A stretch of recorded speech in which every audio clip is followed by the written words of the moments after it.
জিতে দিছে আইসিসি হাতে ধরিয়া ইন্ডিয়ারে জিতে দিছে কোন ভাই, হাতে ধরে ইন্ডিয়ারে জিতে দিছে। সূর্য কুমার ইয়াদব যে বলটা ক্যাচ ধরছে, এটা কি ক্যাচ হয়েছে? এটা তো ছয়, দাগ তো সরিয়ে দিছে, দাগ সরিয়ে দিছে। এটা আইসিসি হাতে ধরে জিতে দিছে।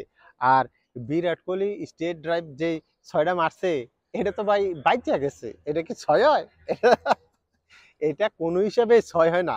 এটা যদি ব্যাটে না লাগতো এটা তো বোল্ড হইতো, আউট আউট আউট ছিল। তারপরে আমাদের যে আপনাদের যে কি জাসপ্রীত বুমরা 18 নম্বর ওভারটা বল করছে ভাই।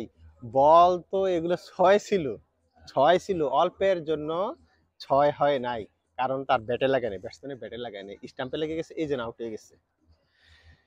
এনিওয়ে, যে যেখান থেকে ভিডিওটা দেখছেন সম্পূর্ণ ভিডিও দেখবেন। একটা কথা বলি, খেলা নিয়ে আপনার দ্বিমত থাকতে পারে, খেলা নিয়ে আপনি হয়তো ইন্ডিয়াকে সাপোর্ট নাও করতে পারেন, সেটা ঠিক আছে, কিন্তু আপনি রাজনৈতিক কোনো কারণে যদি আপনি ক্রিকেট ইন্ডিয়াকে সাপোর্ট না করেন, কিংবা আপনি ইন্ডিয়ার দেশটাকে দেখতে পারেন না, সেটা আপনার ডিফারেন্ট ইস্যু। কিন্তু আপনার যখন খেলার প্রসঙ্গে আসবে, ক্রিকেট প্রসঙ্গে আসবে, সেইখানে রাজনৈতিক ইস্যু কিংবা দল কিংবা দেশ এগুলো নিয়ে না, ক্রিকেট নিয়ে ক্রিকেটটাকে ক্রিকেটের মতো থাকতে দেন, রাজনীতি রাজনীতির জায়গায় থাকবে, দেশ দেশের জায়গায় থাকবে। গতকালকে থেকে আমি দেখতেছি সূর্য কুমার যাদব যে ক্যাচটা নিয়েছিল, সেই ক্যাচটা অনেকেই বলতে সেটা ছয় হয়েছে। এই বিষয়টা নিয়ে একটু কথা বলতে চাই। মনে করেন যে এই যে এটা একটা দাগ, এটা দাগ, অরিজিনাল দাগ ছিল এই দাগটা, ঠিক আছে, এই যে সাদা ফ্লোরটা আপনারা দেখতেছেন এই সোদা। এখন কোনো ফিল্ডার এর আগে, এই বল করার আগে কোনো ফিল্ডার যদি ড্রাইভ করতে যেয়ে কোনোভাবে এই দাগটাকে সরিয়ে দেয় এইখান থেকে মনে করেন দাগটা এখানে চলে আসছে, এখানে চলে আসছে, দাগ ওইখানে রয়ে গেছে, কিন্তু বাউন্ডারির যে লাইনটা ছিল, লাইনটা মনে করেন যে এখানে চলে আসছে। এখন সেই ক্ষেত্রে যদি বল করার আগে এটা হয়ে থাকে, ইটস ওকে, কিন্তু বল করার সময়, বল করতেছে এমন সময় কেউ যদি এটা করে থাকে, সেই ক্ষেত্রে আইসিসির এটা নিয়মে নাই। কিন্তু এই জিনিসটা যতটুকু আমি দেখলাম, এটা তো আগেই হয়েছিল, এটা আম্পায়ার খেয়াল করে নাই, কিংবা সাউথ আফ্রিকার প্লেয়ারও খেয়াল করে নাই। এখন আইসিসির নিয়ম কি বলে? আইসিসির নিয়ম বলে বল করার পরে বাউন্ডারির লাইনটা, মানে দাগের উপরে যে ফোমের যে লাইনটা টানা থাকে, সেটা যেইখানে আছে সেইটাই বাউন্ডারি বলে গণ্য হবে। আইসিসির নিয়ম বলে এইটা, যদি এটা এক হাত ভিতরেও থাকে, এক হাত বাইরেও থাকে, যেখানে আছে সেখানেই গণ্য হবে।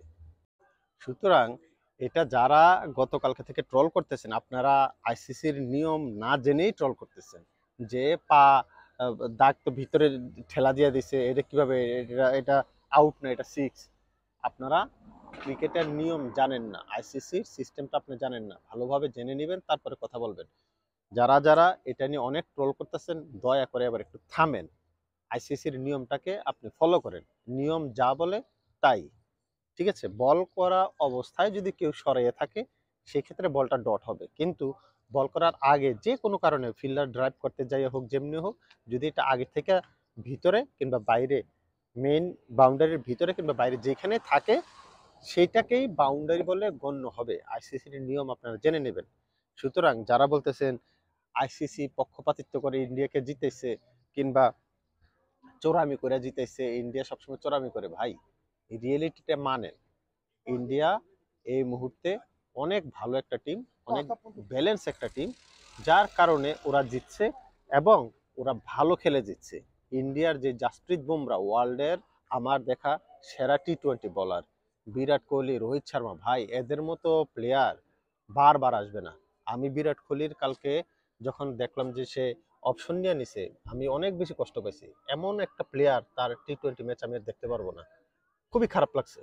আপনার দ্বন্দ্ব থাকতে পারে ভারতের সাথে, আপনার দ্বন্দ্ব থাকতে পারে রাজনীতি ইস্যু নিয়ে বা যে কোনো কিছু নিয়ে, কিন্তু ক্রিকেটটাকে ক্রিকেটের জায়গায় থাকতে দিন। ক্রিকেট এমন একটা খেলা যেটাতে মানুষের সাথে মানুষের ভ্রাতৃত্ব বন্ধন করে, মানুষের সাথে মানুষের সম্পর্ক তৈরি করে। এটা আমরা না করে আমরা করি মানুষের সাথে মানুষের দ্বন্দ্ব।